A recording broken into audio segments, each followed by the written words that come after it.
Hello everyone, Conrad Vanis here of the Commonwealth Realm, and I'm joined by Super Zelda Girl, as we'll be talking about the probably biggest problem about Age of Calamity, and thus also the demo that you probably have already played by now. Since Age of Calamity plays excellently, the setting, the recreation of Hyrule, different playable characters, it's all stupendous. At the same time, this kind of immersion is being ruined by one specific thing, namely the hardware limitations of the Nintendo Switch. We've seen this multiple times before. We saw that with Breath of the Wild being capped to 30 frames and often falling below 30 frames per second. And we're also seeing that with pop-in issues, draw distance, and so on, which you can also see much more in this video in the top right card. But yeah, I'm joined by Super Zelda Girl, and the question is, what was your impression when it comes to the technical stuff of the demo? Because obviously the gameplay was probably stupendous. So, I'm not the best with technical stuff, but for the most part it was, for me, okay.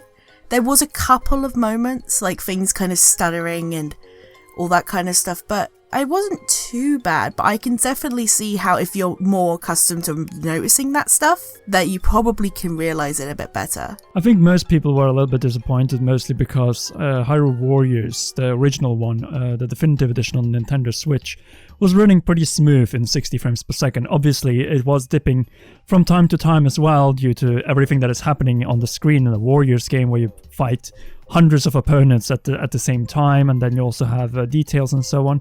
But I guess that game was just running better because the environment was more controlled. You had these... They were much more condensed. Yeah, you had these square areas, and you didn't have any kind of surfaces.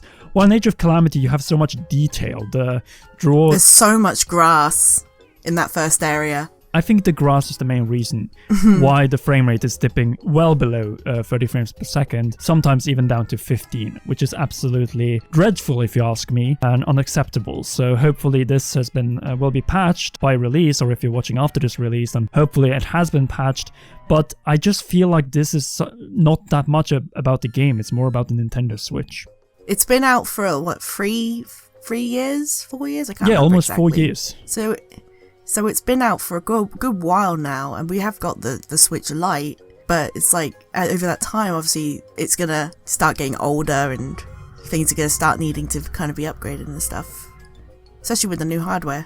You start the game, and already in the first mission of the demo, you already have frame rate issues. For me, it gives me the impression that the Switch is slowly but surely getting outdated when it comes to performing at 1080p or even 720p at times. Like Breath of the Wild was running at 900p and still struggling to maintain 30 frames per second whenever you were entering dense or action-packed areas, say explosions and the likes. Korok Forest, yeah, that's the definition of frame rate drops in Breath of the Wild on the Nintendo Switch. The only way to really solve this is a more powerful Switch model, and we have had plenty of rumors about the Nintendo Switch Pro, including TCL, the monitor provider, talking about display instead of just being a backlit LCD, actually turning into an LED display, which is much more professional, maybe 1080p as well. But what matters to me most of all is frame rate, because you can have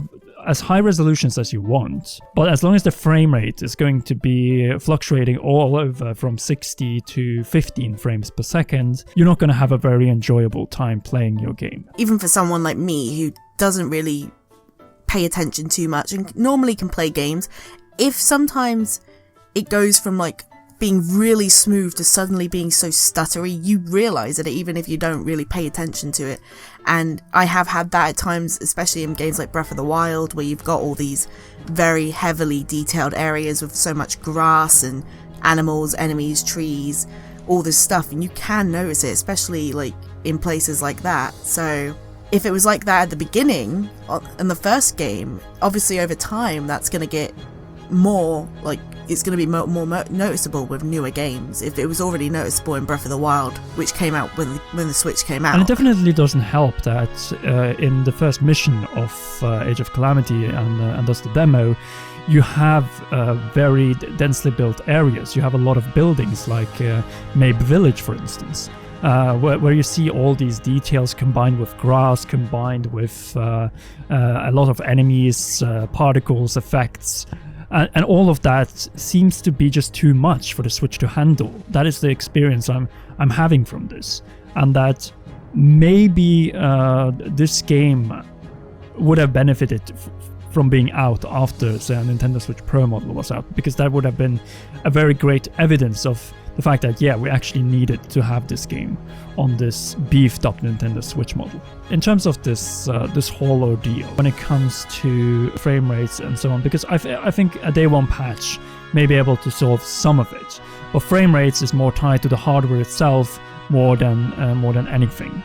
And the question is just what can really be done about this, because the stages are already there, everything is programmed, the game has gone gold. Are we just doomed to play these Hyrule Warriors or Warriors experiences at low frame rates because of the Nintendo Switch being, slowly but surely getting outdated when it comes to this kind of resolutions, technology, and detail, most of all? I'm pretty sure they'll do something if they realize it's becoming like a problem. They'll do like a update or something to try and fix it. But even no matter how many updates you do, because it is more of a like the actual software of the Switch, you can't just update an entire console and have it be completely different one day from the other. So what I feel is that they are going to have to eventually get a new model out. And I mean, I said they already got the Switch Lite out, which is like kind of the 2DS of the 3DS, if you count it like that. So with the 3DS, we then got the new 3DS. So in a way, we kind of were waiting for that new Switch upgrade or whatever it is. And once we get that, hopefully it will have more capabilities of holding these bigger games with more detail and stuff, because the Switch actually does have quite a big amount of these big games like the Xenoblade and stuff like that. They've got quite a number of them, which obviously need to have a lot of detail in some of these locations that they have within them. Like, the performance is the problem of the Nintendo Switch. It just struggles to perform when it comes to these more demanding titles.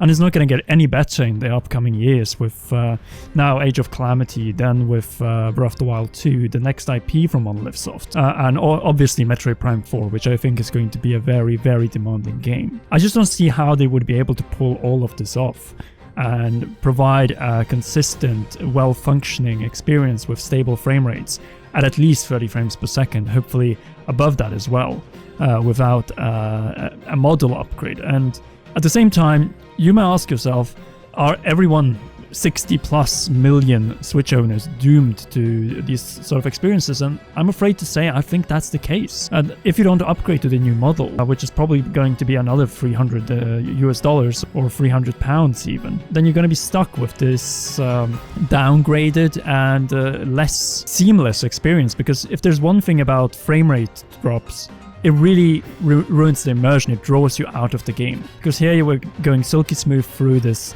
stage or level or area, and then suddenly you see the stutter that just you don't think about the game anymore. You just think about that stutter. You just think about the fact that, oh, the Switch is not powerful enough to pull off this title. There was one moment in Hyrule Warriors demo that I remember.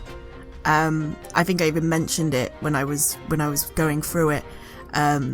Was when I was walking towards a kind of opening area and there was a fountain in the middle, and as I was getting closer it got better, but when I was kind of further away you could tell it was kind of stuttery. I just don't see any other option than a more powerful Nintendo Switch. Without that, we're just going to be stuck with these experiences, and for all people that bought the base model Switch and Switch Lite, this is the reality they will be stuck in to the day the Switch is discontinued and succeeded by a different console. Saying that if you've also had a Switch since launch, obviously hardware ages over time, and so if you're using your Switch very regularly, it's going to kind of maybe slow down in some aspects over that time. So if you've had it for 3 or 4 years, it's going to gradually get like that. Much like the Joy-Con drifting. Yeah, that's its own problem.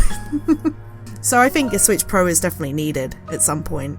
I will just say my second pair of Joy-Cons just got drifting the other day. So I'm kind of getting annoyed by some of the hardware issues that Nintendo has. by ending this video, I would just like to ask the question to all of you watching. Do you think that there is a way for Nintendo to improve the frame rate and crashes? Probably crashes is possible to deal with, but mostly pop-in and frame rate drops in titles like Age of Calamity, Breath of the Wild, and possibly even Breath of the Wild 2? Or are we regular Switch owners stuck with this problem until the end of the Switch cycle? Sound off in the comment section down below. And of course, a big thank you once again to Super Zelda Girl for joining me in this rather important discussion, because it's something that is going to become more and more apparent as games get more and more ambitious also on the Nintendo Switch. Thank you once again so much for watching. Be sure to leave a like on this video, subscribe if you haven't already, and since YouTube is the way it is these days, you better also press that notification bell again for all notifications to be sure that you're actually informed when we upload new videos. Maybe consider joining our Patreon on patreon.com/commonrealm. Big shout out to royal producer Charles Shash. Other than that, enjoy one or both of these two awesome videos. Me and Super Zelda Girl will see you in the next one.